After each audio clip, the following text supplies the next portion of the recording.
ନମସ୍କାର ବନ୍ଧୁମାନେ, ଆଜିର ଏ ଭିଡ଼ିଓରେ 21ଟି ଶିକ୍ଷା ବିଷୟରେ ଜାଣିବା, ଯାହା ଶ୍ରୀମଦ ଭଗବତ ଗୀତାରୁ ଶିକ୍ଷା ମିଳିଥାଏ। ତେବେ ଡେରି ନ କରି ଆସନ୍ତୁ ଜାଣିବା।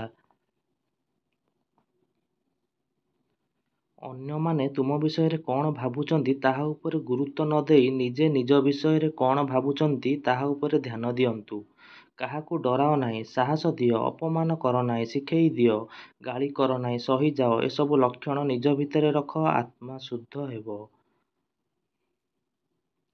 ଭରସା ଯଦି ନିଜ ଉପରେ ରଖିବ ତାହେଲେ ସେ ତୁମ ସାହସ ହେବ। ଯଦି ଅନ୍ୟ କାହା ଉପରେ ଭରସା ରଖିବ ତାହେଲେ ସେ ତୁମ ଦୁର୍ବଳତା ହେବ। ତୁମେ କେତେବେଳେ ଠିକ୍ କରିଥିଲ କେହି ମନେ ରଖିବେ ନାହିଁ, କିନ୍ତୁ ତୁମେ କେତେବେଳେ ଭୁଲ କରିଥିଲ ସେକଥା କେହି ଭୁଲିବେ ନାହିଁ। ଭଗବାନଙ୍କୁ ନ ଡର ପଛେ, କିନ୍ତୁ ନିଜ କର୍ମକୁ ଡର, କାରଣ କର୍ମର ଫଳ ଭଗବାନଙ୍କୁ ବି ଭୋଗିବାକୁ ପଡ଼ିଛି। ମଣିଷର ଭଲ କର୍ମରେ ସମସ୍ତେ ଚୁପ୍ ରୁହନ୍ତି, କିନ୍ତୁ ଖରାପ କର୍ମରେ ମୂକ ବି କଥା କହେ।